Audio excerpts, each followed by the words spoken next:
I bow down to his lotus feet with great awe and reverence. By his grace, one can cross the ocean of material suffering and obtain the mercy of Krishna. My only wish is to have my consciousness purified by the words emanating from his lotus mouth. Attachment to his lotus feet is the perfection that fulfills all desires. He opens my darkened eyes and fills my heart with transcendental knowledge. He is my Lord, birth after birth. From him ecstatic prema emanates, and by him ignorance is destroyed. The Vedic scriptures sing of his character. Our spiritual master is the ocean of mercy, the friend of the poor, and Lord and master of the devotees. O Master, please be merciful unto us. Give us the shade of your lotus feet. Your fame is spread all over the three worlds. We take shelter of your lotus feet. His divine grace, Srila A.C. Bhaktivedanta Swami Prabhupada Ki Jai.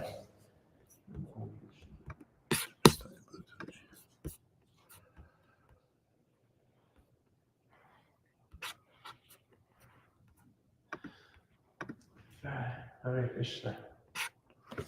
Hare Krishna. Hare Krishna. Hare Krishna. Hello, everyone. We have the audience here and online and those in the temple room. We will start with the Jaya prayers.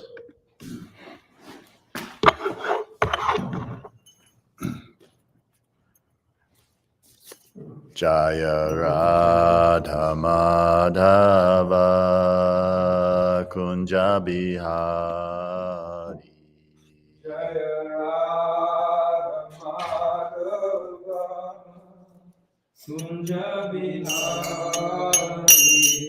Jaya Radha Madhava Kunja Bihari. Jaya Radha Madhava Kunja Bihari. Gopi Janavala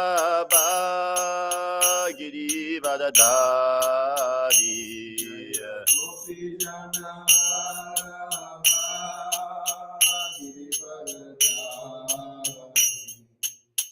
Jashoda Nandana Braja Jana Ranjana.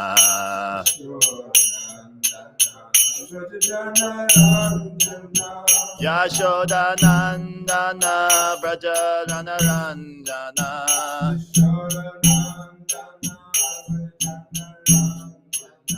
Yamuna Tira Vanachari.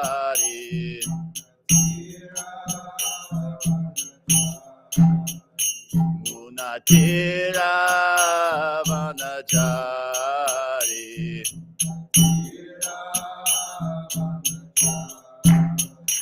Jaya Radha Madhava Kunja Bihari.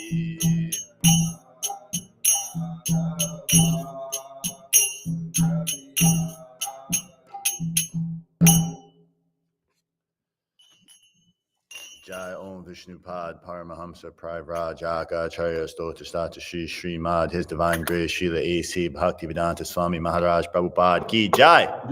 Jai Om Vishnupad Paramahamsa Pravrajaka Acharya Stota Stata Shri Srimad Bhakti Siddhanta Saraswati Goswami Maharaj Prabhupada Ki Jai. Ananta Koti Vaishnava Vrinda Ki Jai. Nam Acharya Haridas Thakur Ki Jai. ISKCON founder Acharya Srila Prabhupada Ki Jai. Prem Shikoho Shri Krishna Chaitanya Prabhu Nityananda Shri Advaita Gadadhar Shiva Sati Gaura Bhakti Vrinda Ki Jai. Shri Radha Krishna Gopa Gopinath Shyam Kund Radha Kund Giri Govardhan Ki Jai. Vrindavan Dham Ki Jai. Mathura Dham Ki Jai. Navadvip Dham Ki Jai. Jagannath Puri Dham Ki Jai. Gungamai Ki Jai. Yamuna Mai Ki Jai. Tulsi Devi Ki Jai. Bhakti Devi Ki Jai. Sankirtan Yagya Ki Jai. Prihat Pradanga Ki Jai. Samavita Bhakti Vrinda Ki Jai. Gaur Premanande Hari Hari Bo. All glories to the assembled devotees. Hari Krishna.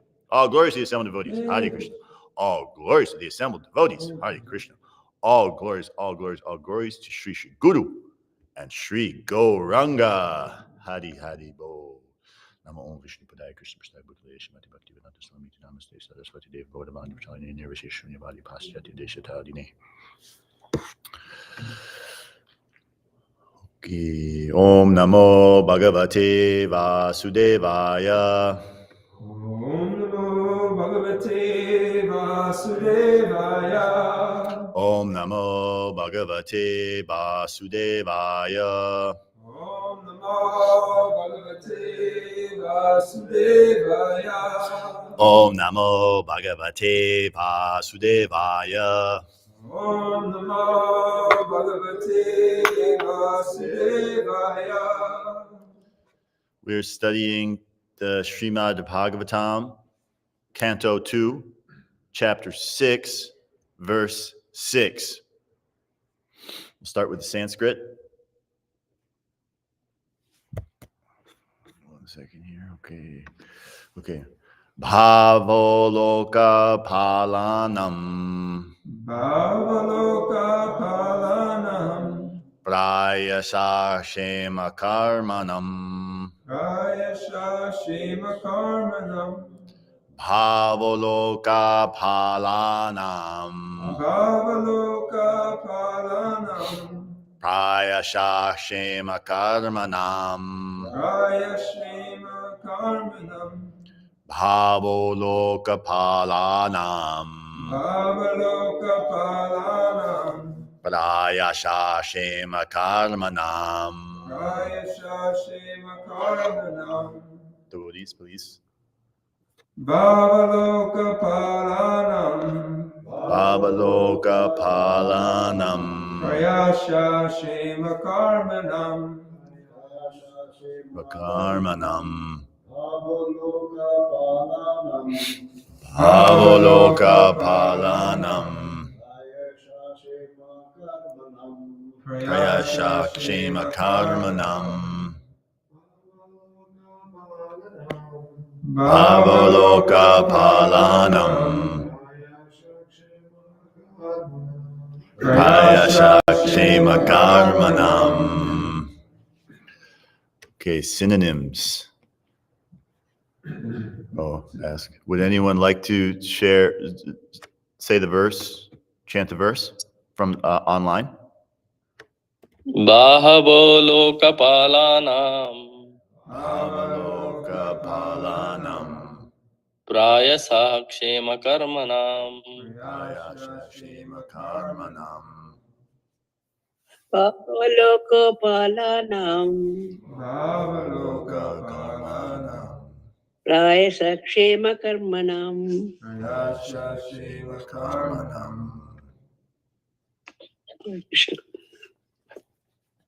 Anyone else? Bhavaloka palanam. Bhavaloka Palanam. Prayasa kshema karmanam. Prayasha kshema karmanam. Hare Krishna. Bhavaloka palanam. Prayasha kshema karmanam. Bhavaloka Palanam. Prayasha Shema Karmanam. Hare Krishna. Bhavaloka palanam. Bhavaloka Palanam. Prayashaha kshema karmanam. Prayasha Shema Karmanam. Hare Krishna. Hare Krishna. Okay, synonyms. Bhava, Bhava. arms. Arms. Loka palanam, Loka Palanam. of the governing deities of the planets, the demigods. Of the governing deities of the planets and demigods. Prayasha, Prayasha. almost always. Almost always. Shema karmanam, Shema Karmanam. of those who are leaders and protectors of the general mass. Of those who are leaders and protectors of the general mass. Translation and purport by His Divine Grace, Srila A.C. Bhaktivedanta Swami Prabhupada. Jai. Jai. The Lord's arms are the productive fields for the great demigods and other leaders of the living entities who protect the general mass.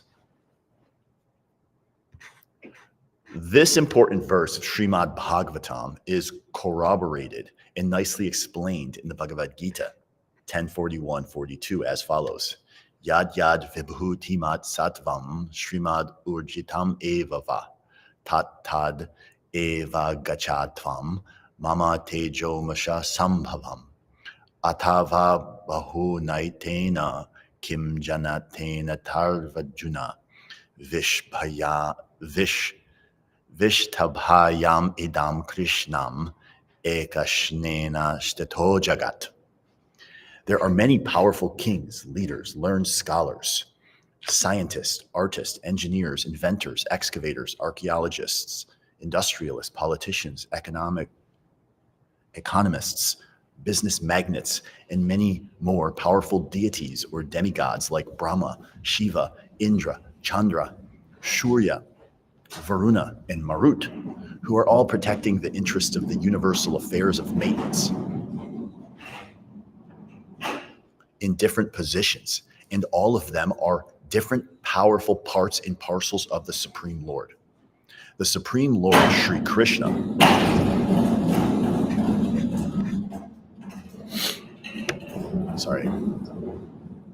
is the father of all living entities who are placed in different high and low positions according to their desires or aspirations. Some of them, as particularly mentioned above, are specifically endowed with powers by the will of the Lord. A sane person must know for certain that a living being, however powerful he may be, is neither absolute nor independent. All living beings must accept the origin of their specific power, as mentioned in this verse. And if they act accordingly, then simply by discharging their respective occupational duties, they can achieve the highest perfection of life, namely eternal life, complete knowledge, and inexhaustible blessings. As long as the powerful men of the world do not accept the origin of their respective powers, namely the personality of Godhead, the actions of Maya, illusion, will continue to act. The actions of Maya are such that a powerful person misled by the illusory material energy wrongly accepts himself as all in all and does not develop God consciousness. As such, the false sense of egoism, namely myself and mine, has become overly prominent in the world, and there is a hard struggle for existence in human society. The intelligent class of men, therefore, must admit the Lord as the ultimate source of all energies and thus pay tribute to the Lord for his good blessings. Simply by accepting the Lord as the supreme proprietor of everything, since he is actually so, one can achieve the highest perfection of life, whatever a person may be in the estimation of the social order of things. If a person tries to reciprocate a feeling of love towards the supreme personality of Godhead and is satisfied with the blessings of the Lord, he will at once feel the highest peace of mind, for which he is hankering life after life. Peace of mind, or in other words, the healthy state of mind, can be achieved only when the mind is situated in the transcendental loving service of the Lord. The parts and parcels of the Lord are endowed with specific powers for rendering service unto the Lord, just as a big business magnate's sons are empowered with specific powers of administration.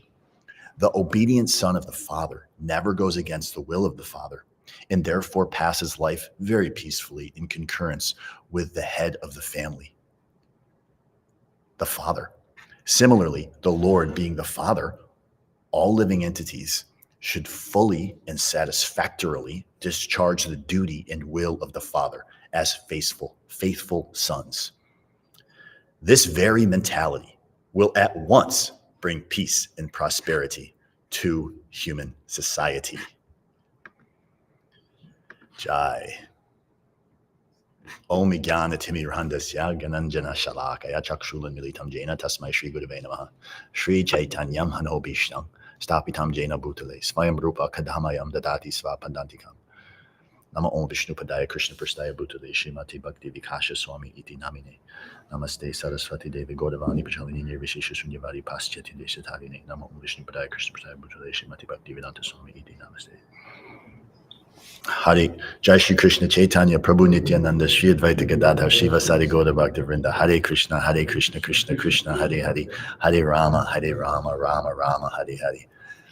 Before starting, I'd like to ask permissions and blessings from all the advanced Vaishnavas in attendance and throughout the universe to help me speak in line with the Parampara. Hare Krishna, thank you very much for coming this morning. It's nice to see all the devotees in the temple and also online. We have a very fun verse. The arms of the Lord, the protective arms, protecting the world, protecting all of us. We are thinking that we are being protected by the fools and rascals as described in the verse. So I have some interesting points here. But what's cool about this verse is that it actually gives us direction on how we can attain peace of mind. We're all hankering for peace of mind. And Krishna says in the Bhagavad Gita that peace of mind, is the basis for happiness. How can one be happy without peace? So this verse in purport gives us the conclusion and the direction on how we can practically find real happiness in our life. So much is advertised about happiness in the world. Everyone wants to become happy. And there's a lot of discussion on how you can become happy. But mostly that happiness is an advertisement for exploitation. They're telling you that they can make you happy, but they're really just trying to get your money. This is the basis for all type of advertising and marketing. So we're fooled in so many ways. We're fooled thinking that we're going to find happiness in material things. We're going to find happiness in this outward expression of sense gratification. But anyone who has come to the understanding of the Srimad Bhagavatam and the Bhagavad Gita can understand the basic 2 + 2 formulation of spiritual life, which is that we are not this body, and anything that is born of this material world and a product of this material world that is not in connection with the soul is temporary, and anything that is temporary cannot give us real, true satisfaction. So we are seeking after something, trying to find happiness on the platform of materialism, and we end up frustrated over and over again. But we try so hard, and we go after it in so many different ways. But we're seeking in the wrong place, but we are getting the direction from the supremely compassionate and wonderfully merciful Srila Prabhupada and the line of teachers that have come to this material world to give us the direction and guidance and place us in the right way so that we can actually find and attain that peace of mind and the protection that we are seeking, the shelter that we are seeking. So we'll get into the points of this purport here, just kind of one by one. And the beginning of it, so the main practical point that we really want to take, that I took from this and that I think we can really take from this lesson today, is that we can find happiness. We can find happiness in this material world despite our experience of being frustrated so many times. And we'll really explore and dive deep into that. And hopefully everyone can take that away at the end. So we'll start with the purport here. I want to kind of go through piece by piece. The beginning of it, as Srila Prabhupada says, there are many powerful kings, leaders, learned scholars, scientists, artists, engineers, inventors, excavators, archaeologists, industrialists, politicians, economists, business magnates, and many more powerful deities or demigods. All of these powerful living entities. Just in this material world, we see so many powerful people. I mean, realistically, they're thinking they have power over this small piece of ground or so many people in this material world. But what power do we really have? But then you take it one step higher, and we have those who are more powerful. They are controlling the energies that we cannot even conceive of in our kind of material conditioned human state. These are the demigods like Brahma, Shiva, Indra, Chandra, Surya, Varuna, Marut, who are controlling all of the different comings and goings of the different aspects of the planets and so many things that are incredibly difficult for us to even conceive of. But what does it say here? All of them are different powerful parts and parcels of the Supreme Lord. So the source of the power of all the so-called powerful men in this world and the powerful controlling living entities and demigods are coming from the Supreme Personality of Godhead. In this regard, this is kind of a little bit of a side note, but not really. It kind of ties into the point. This morning when I was driving here, it was really early in the morning, and there was a car in front of me, and they had a bumper sticker. And the bumper sticker on the car, this is a great bumper sticker. It said, "My dog for president." And I thought, this is really good. This is really good. This is a perfect representation of the material mind at work. Right. So first of all, we can dissect this real quick. Like, first of all, they're thinking like their dog is going to be a good president, but they're actually on the right track because there already is a dog, a doggish mentality running. And it's not like it's all the presidents, all of the controllers, as the Srimad Bhagavatam describes that will be happening in Kali Yuga. They are run by their senses. They are run by their own, doggish mentalities of how they can achieve more and how they can gain more and how they can gratify their senses. And so this bumper sticker was just saying, okay, well, of all the dogs, my dog could be the better dog running for this. And in America, we have this very great fondness for dogs, and there's nothing wrong with dogs. They're very nice animals. They're like, the dog is the man's best friend and things like that. But when we're in a ignorant position of the importance and the value of human life, we think that a dog or the doggish mentality can actually be a better ruler than a person that could actually lead us towards a higher level of understanding of who we are. So this is the general mentality that we have when we're in the material conditioned mind, which is that those who can help us with better sense gratification, or those who are great at sense gratification or control, can guide us towards a higher level of sense gratification. And whether that's a dog or a human being, whatever that is, they're gonna give us the key. They're gonna give us the solution to finding our happiness. But in regards to dog, Prabhupada made many comments in this regard. He said, you either worship God or you worship dog. It's a play on words, because ultimately we see that we're always trying to seek and serve and worship something. But when that is misdirected, you see our consciousness gets pulled down and we get pulled into this like lower level of like reality, where in actuality, we could use our mind to worship God, which will bring us to one destination. But instead, because of ignorance, we're worshiping dogs and so many other things that bring us down, that bring us to a lower stage of life. But that's our own choice. Like, we have a choice, but mostly we have a choice in one sense, and we don't have a choice, because when we don't have knowledge, we're kind of like stuck. There's only one dimension. If we don't have knowledge of the real purpose of life, and we don't have knowledge of the ultimate position of the soul in the body, then we are kind of stuck using the resources that we have available to us to attempt to try to gain that satisfaction out of a kind of two-dimensional cardboard life. But once we get that knowledge, this is such the important aspect and of why Srila Prabhupada and the Acharyas and Krishna himself has come to teach and guide the human beings, because we came into this material world due to our desire to control and be the controller and turning away from Krishna. But we don't remember that we did that. So we fell down, and here we are.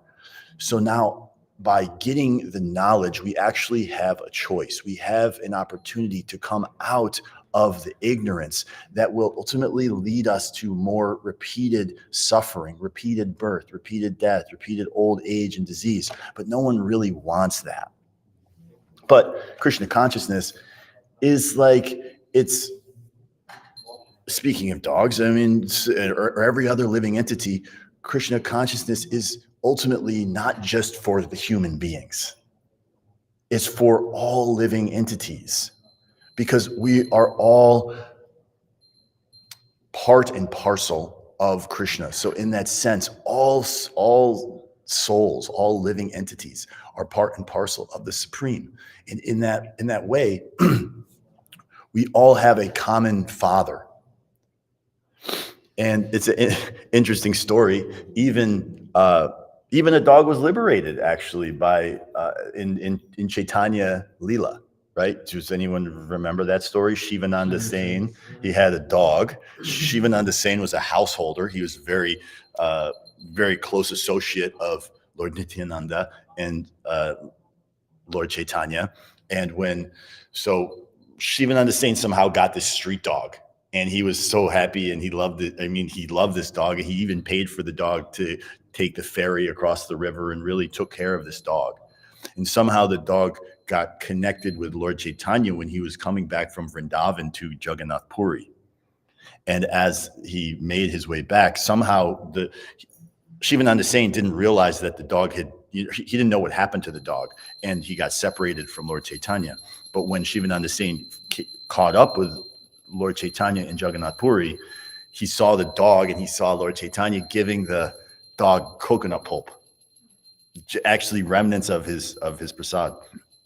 So the dog was then chanting Hare Krishna and dancing with Lord Chaitanya. This is in the CC. This is legitimate. And then the dog went back to Godhead. That's what it says. So if a dog can make it back to Godhead and get the mercy of Lord Chaitanya, so can we. We can make it back. Okay, so this is a great opportunity for us to keep in mind that we actually have this that Lord Chaitanya is extremely merciful, and so is Srila Prabhupada. So we'll just move on a little bit here into the purport. The next piece, which is very interesting, this is from the purport. The Supreme Lord Sri Krishna is the father of all living entities, who are placed in different high and low positions according to their desires or their aspirations. So according to our desires and our aspirations, that which we focus on, we are placed in different bodies. There we have it. This is how we ended up in the human form of life. This is how we end up in different bodies, according to our desire and our aspirations. So we have the choice on what desires we focus on what aspirations we go after. And as it says here, Krishna is the father of all living entities. So there's a verse in the Bhagavad Gita where Krishna explains this. Does anyone know the verse? It is in the 14th chapter. 14:4. Sarvayonisu konteya murtaya sambhavantiya tasam brahma hadajonir aham bij pradapita. It should be understood that all species of life, O son of Kunti, are made possible by birth in this material nature, and that I am the seed-giving father. So this is Krishna saying, this is Krishna, there's the exact understanding. Krishna is the seed-giving father of all living entities. So that is why in the Krishna consciousness movement, we don't just focus on, we understand that the human form of life, it mostly has the ability, unless there's some really heavy mercy coming down that to a dog or to whatever, that human form of life is this opportunity to attain a higher level of consciousness and really truly seek after Krishna consciousness and seek after a higher status and stage of life to be able to come out of this repeated cycle of material existence. So the human form of life is very valuable, and Krishna is the supreme father for all of us. And if we can keep that in our minds and make sure that we maintain that as the basis of our understanding, then we can have compassion for all other living entities. And we can also utilize our human life for the value that it was actually meant for, which is self-realization. So, and one other point that I was listening to a lecture from Srila Prabhupada, and it's interesting because he really honed in on this point about Krishna consciousness being available for everyone, and that it wasn't a specific religion, or it wasn't Hinduism, or it's not, Christianity, or, Hinduism, Christianity, Muslim, like Islam, like those are all faiths, but ultimately the teaching of Krishna consciousness is a teaching for all living entities, and it's a teaching for all human beings that is giving us the actual truth of who we are. So it is for everyone, and anyone in any faith can understand this philosophy and understand the truth of who they are. And Prabhupada made the point that real religion is, or any real faith is, leading people towards love of God. And that is the highest attainment of this human form of life, is to go through the stages of faith, bhav, up to prema, like getting to that point of highly concentrated bliss, of love, it's like, so it's eternal bliss in love of God. And that is our real true, that's our goal. That's the highest goal. And that's our real true position. So, all right, we'll go on in this verse here. It says in the purport, here's the purport. Some of them, as particularly mentioned above, are specifically endowed with powers by the will of the Lord. A sane person must know for certain that a living being, however powerful he may be, is neither absolute nor independent. We are neither absolute nor independent. As much as we want to try to establish this for ourselves, that we are independent and that we have freedom. Freedom is also this big thing, you know. We love freedom, especially in America. We're free, but what are we really free? How are we really free? We're stuck in these bodies, and these bodies do what they want to do. We have some limited control over how they move or whatever, but so many things happen to these bodies. So we are subordinate to the will of the Supreme, and we can ignore that fact for a while in our lives, especially when we're younger. You know, we're like, but as we get older, we start to realize that, oh, wait, I'm not as in control of this thing as I thought. We foolishly think we're the enjoyer. We foolishly think we're the controller, and we look for friends outside. We look for the shelter and the relationships in the material world that are going to give us happiness. But actually, this is the important point that is put out by Prabhupada in so many purports and verses. Krishna is, if everyone in the world just understood this point, Krishna is the controller. That means Krishna is he's the enjoyer. Krishna is the enjoyer. We are not the enjoyer. This is the philosophy of Krishna consciousness. The Krishna is the supreme. We are part and parcel of that. The supreme is the enjoyer. That's Krishna. He's the owner, the controller, or the proprietor, how you want to put it. So the enjoyer, the proprietor, and he is the well-wishing best friend of all living entities. These 3 points are fundamental points of Krishna consciousness, of the reality of existence, of the philosophical reality of existence. So we're on the other side of this. We are thinking we're the controller, we're thinking we're the owner, and we're thinking that other living entities in this material world are our real friends. So in that, Prabhupada says that is material mentality, that is material existence. And that the understanding of those 3 points will actually transform all of society.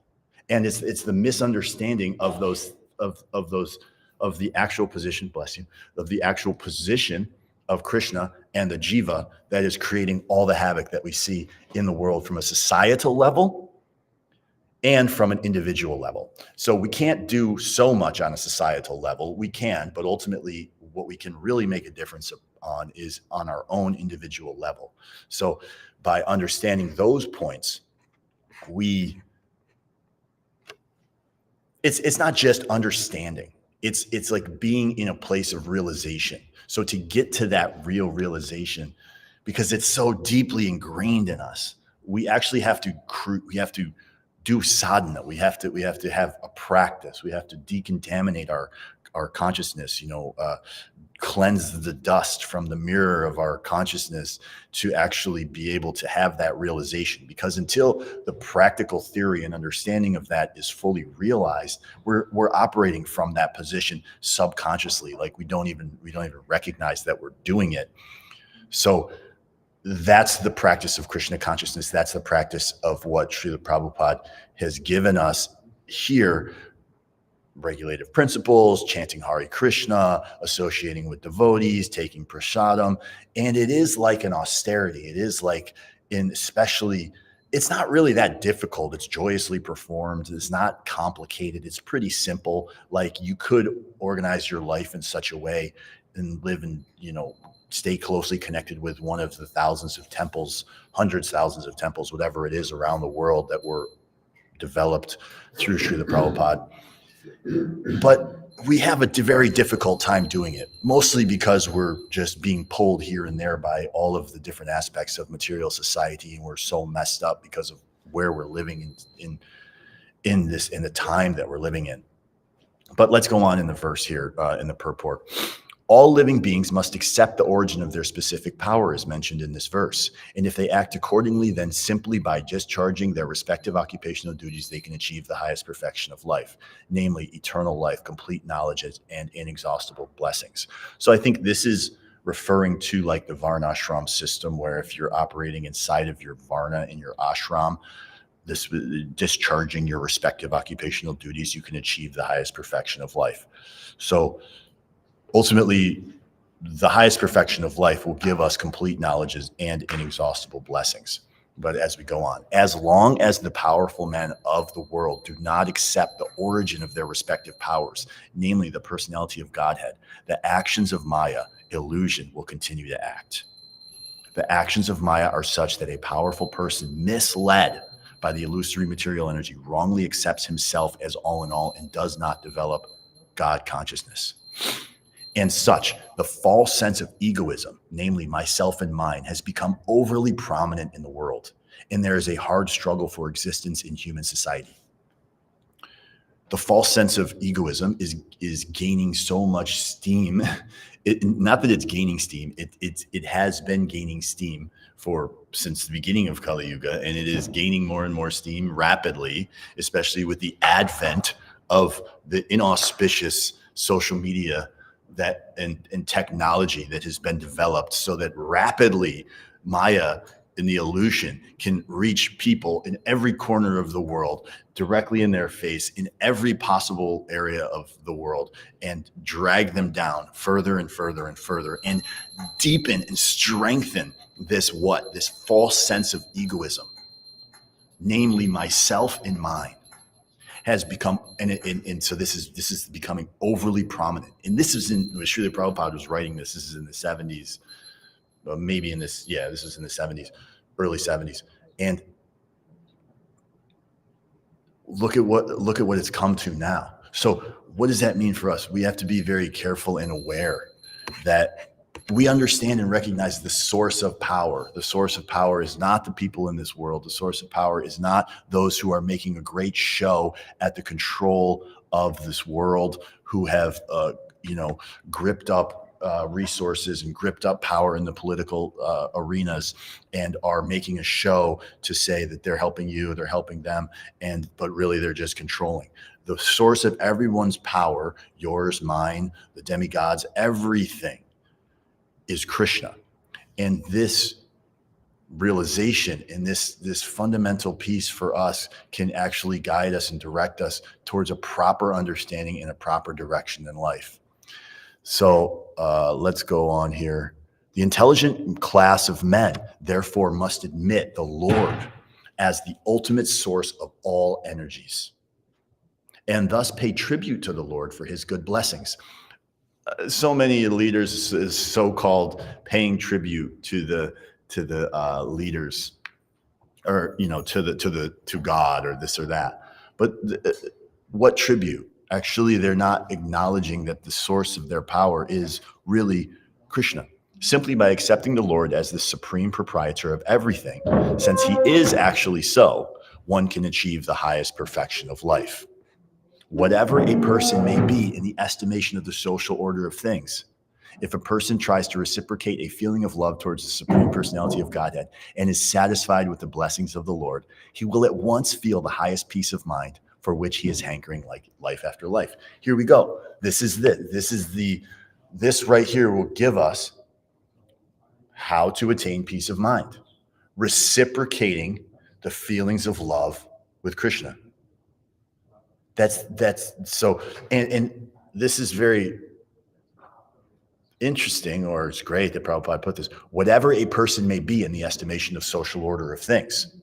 So wherever we are, wherever we're falling in the so-called social order of high and low, whether we be, on the lowest rung of society or the highest rung of society, we can attain this just by reciprocation, by understanding that we're trying to reciprocate a feeling of love towards the Supreme. And this is ultimately the peace formula. This is how we can find and attain peace in our own lives. So Prabhupada goes on, peace of mind, or in other words, the healthy state of mind, can be achieved only when the mind is situated in the transcendental loving service of the Lord. So peace of mind is the healthy state of mind. And it can be achieved only when the mind is situated in the transcendental loving service of the Lord. So this is as it goes on. The parts and parcels of the Lord are endowed with specific powers for rendering service unto the Lord, just as a big business magnate's sons are empowered with specific powers of administration. The obedient son of the Father never goes against the will of the Father and therefore passes life very peacefully in concurrence with the head of the family. So when we connect back in with our Supreme Father, it's like we've been wandering in the streets as beggars, and we can connect back in with our supremely wealthy Father that will take care of us when we go back to him. Back to the purport. Similarly, the Lord being the Father, all living beings should fully and satisfactorily discharge the duty and will of the Father as faithful sons. And here's how he rounds it out, Prabhupada. This very mentality will at once bring peace and prosperity to human society. So what we have in the purport here is the absolute direction in relation to how we can attain peace on a societal level, prosperity on a societal level, and also peace and prosperity in our own lives. And that is by understanding that Krishna is the supreme, that he is the controller, that he is the enjoyer, that he is our best well-wishing friend, and ultimately, as it is described in this verse, he is the protector. And he is the anyone that we think is on the lower level of protection, from the demigods down to the so-called leaders of this material world, are all, their source is all in Krishna. The power source, the true protection is coming from Krishna. So if we can go under the shelter of Krishna and take that and dedicate our lives and dedicate our consciousness towards understanding that, then we too can find peace and happiness in our life. So at this, I want to open up any questions or any discussions around this verse, or anything that anyone might be considering around this, any objections or anything. Have a little bit of a discussion here. Anything that anyone wants to mention? Yes, Dronacharya Prabhu. Very nice, thought-provoking class. Very relatable. Thank you. On the topic of dog, Srila Prabhupada writes, or in his famous speech on chanting Hare Krishna, he actually says, we have seen practically, even a child can take part in this chanting, or even a dog can take part in it. So, yeah, it's interesting how he brought that up. Right. About sometimes we look down on like dogs and having animals, and Yeah. I mean, it's a big thing to have a dog. Like you have a dog, you have to walk the dog, you have to clean it up Right. after it. You have to it's almost like having a you might as well just have a deity and worship the deity. And otherwise you're worshiping a dog. But they are living beings, and that Prabhupada says, and then the example of Shivananda Sain's dog and the compassion of it. Yeah. Just made me think of that. Yeah, I mean, they're, as I said, I mean, they're living entities, and we want to be compassionate to all living entities, but it's this mentality of like, it's almost this, where it's just like misplaced devotion. There's nothing wrong with dogs inertly. It's just like, there's just our consciousness misplaced, devoting our attention towards this other living thing when it should be devoted towards God. How much time do we have? I mean, it's like we're here in this human form of life. Every second is very valuable. So we're going to spend time devoting towards something, like spend it being devoted towards Krishna. Like we never know when it's going to end. It's like, it goes by so fast. So, but yes, very nice. Bhakti David. Yes, Prabhu. Hare Krishna. Hare Krishna, please accept my humble thanks. It says all glories to the true Prabhupada. I thought it kind of important to point out at the beginning of the purport when he cites 1041, verse 1041, that know that all opulent, beautiful, and glorious creations spring from but a spark of my splendor. So that no matter how great we think we are, or how advanced we think we come, it's just a tiny little fragment of Krishna's splendor. Hare Krishna. Hare Krishna. Yeah, actually, I didn't even mention that verse, which let's read it. Let's just go through and wonderful verse. Two verses actually. What is 1041?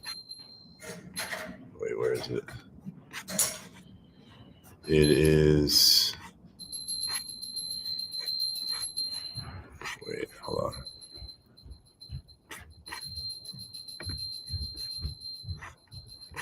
Hold on. Too many tabs open here. What's the 1042 and 1041. Just let me go back here. I'm almost there. Okay. Know that all opulence, beautiful, and glorious creations spring from but a spark of my splendor. And then it goes on to the next one. But what need is there, Arjuna, for all this detailed knowledge? With a single fragment of myself, I pervade and support this entire universe. So what need is there for all this detailed knowledge? I mean, we get the detailed knowledge, but ultimately, the single fragment of Krishna is pervading and supporting everything. It's inconceivable, but pretty cool, pretty far out. Yes, Prabhu. Daniel Kari. That plane of the words remind me also the one, as Prabhupada mentioned, that plane of the words is Dharma and God. Yeah. Mm-hmm. So it reminds me also some plane of the words with how to develop compassion, which we discussed. And one of the methodology that we have to be grateful. And there is also some, in English, some funny plain words. If you're not grateful, then you're grateful. You're a great fool. Yes. If you're not grateful, so then you're grateful. Yes. Good. I like that. And there is also one thing. I saw many devotees. They when we discussed the demigods, when Prabhupada mentioned in the beginning of the purport. So some devotees, they pay more attention how to not be offensive to the demigods. Like, for example, we took shower in the Ganges here because it's like standards. We don't want to be offensive to the Varuna or whatever. Yeah. Mm-hmm. So many things that, and once Prabhupada mentioned, if you follow all rules, you will not leave bathroom till the afternoon. Right. So we have to be also, yeah, in this case, we have to be also, how to say, smart or Practical. practical. Thank you. Yes. That Krishna is a supreme. No. Right. Yeah. Thank you. Right. Yes, and as we see in this verse, they're all getting all the demigods and all the other controllers are getting their power and source of protection from Krishna. Anything else anyone would like to share?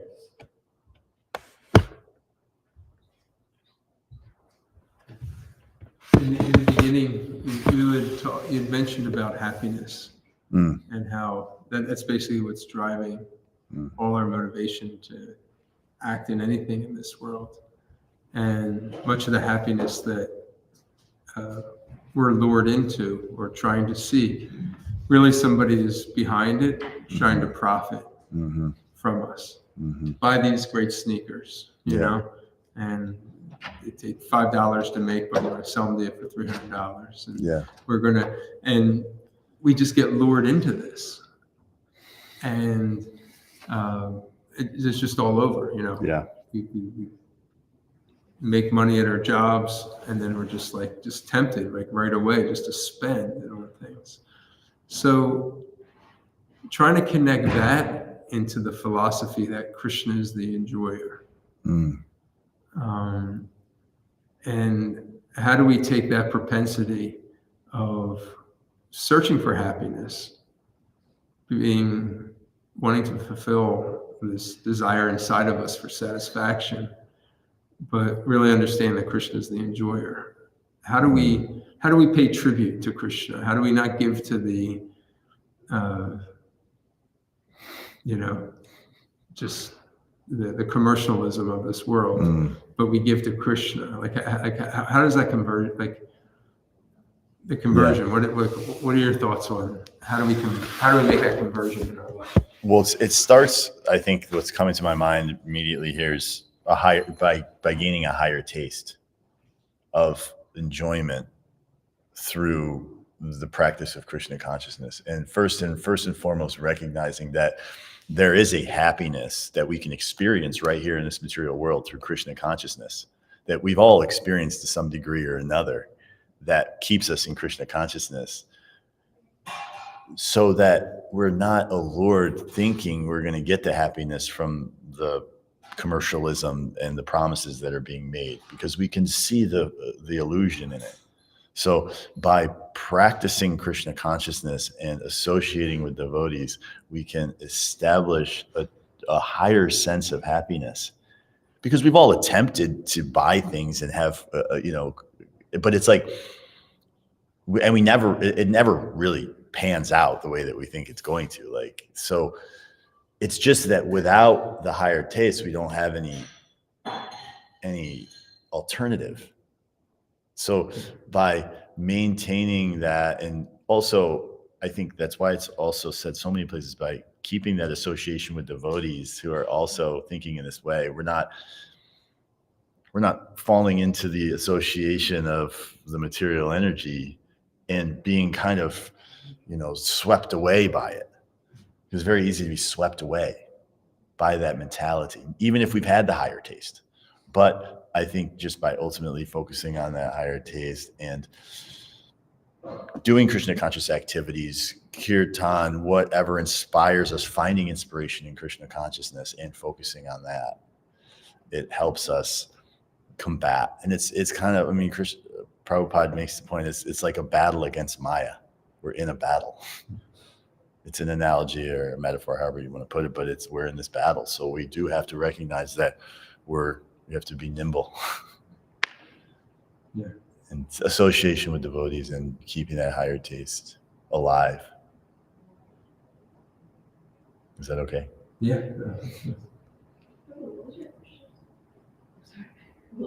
The question was, how do we pay tribute to Krishna and not be swept away by commercialism and, keeping that happiness alive of Krishna consciousness, right? Yeah. It's the struggle is philosophically we understand it, Yeah. right? It makes sense, and we probably wouldn't be here listening if we weren't kind of at least philosophically it made sense to us. Like, okay, this detachment from this world, our attachments bring us suffering, and then just the connectivity of our attachments and how it brings us suffering in this world. So it makes sense to us, but then the practicality of like living a lifestyle in which we are practicing the philosophy, that's where the gap often is. Where you're like, okay, yeah, it's like, I understand like these things are, it's this big hoax. This material world is like, it's designed to just keep me more and more entangled, but yet I still find myself playing in it. Yeah. I still find myself playing the game. And that's sometimes where, those that practice Krishna consciousness, we can become very frustrated with ourselves. Like, when is this ever going to end? Like, when am I going to? But philosophically, usually there isn't like a big problem. Like, yeah, it makes sense. Like, I can see all this happening. But then I have to live it. And that's where the challenge comes. But that's like the point I was making in relation to like the sadhana, doing the practical realization. We can understand it theoretically. The points about Krishna and so many things. And obviously, we're all here, we're listening, And so it comes down to putting in the effort to get that realization. Not that we're creating some big effort to get there. It's coming to us, but we're positioning ourselves for the mercy by establishing our daily practice. Plus, the daily practice stabilizes our mind and puts us in the position where we can have a steady mind moving into the mode of goodness coming out. It's like a products of passion and ignorance, right? So like the more we're associating in that passion and ignorance mode, so trying to get to that mode of goodness. But yes, I absolutely relate with that feeling of frustration within myself. Like, when am I going to just, not be attracted by this illusory energy that I can theoretically know and philosophically believe and understand is only causing me suffering, and actually practically feel the suffering of it, but still it's there. It's got me, So that's we're praying to Lord Chaitanya and Srila Prabhupada to help us. I like the point about sadhana, because that's our anchor in spiritual life. The world may be changing always around us, but if we're tied into our sadhana, that's the one thing that we can kind of control, no matter what. I'm going to chant Hare Krishna. I'm going to read Srila Prabhupada's books. I'm going to perform some type of worship. I'm going to offer my food. I'm going to associate with the devotees. Like, that becomes rock solid in our life. Then, despite whether it's summer, winter, fall, spring, whether you're young or old, you're going through things in life, or whatever it is, if you're just able to commit yourself to that, you'll find that peace, right, that you're talking about. And that's something that we can,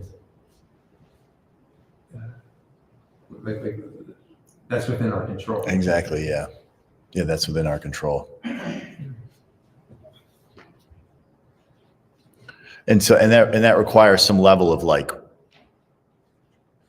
I guess what's coming is like willpower, our own ability to be strong in the face of that. Prabhupada, I was in Atlanta, and there was one of Prabhupada's original disciples was there, and he was giving us, when he used to be around Srila Prabhupada in the early days, I forget his name, but anyways, he would say that Prabhupada would tell them, don't be weak, be strong.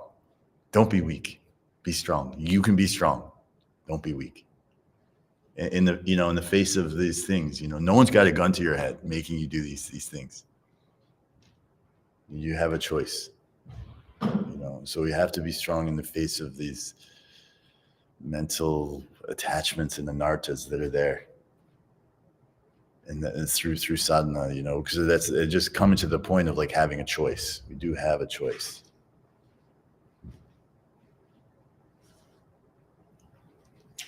Jai. Thank you. Anyone else from the internet world? Okay. Thank you, everyone. Panchakopa Trupyascha Kripa Sindhu Vacha Patitanam Pavanebhyo Vaishnavebhyo Namo Namaha.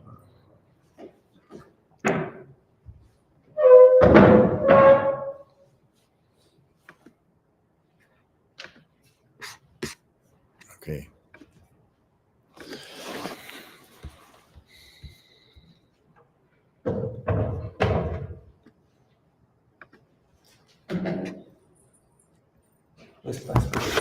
Thank you. Thank you.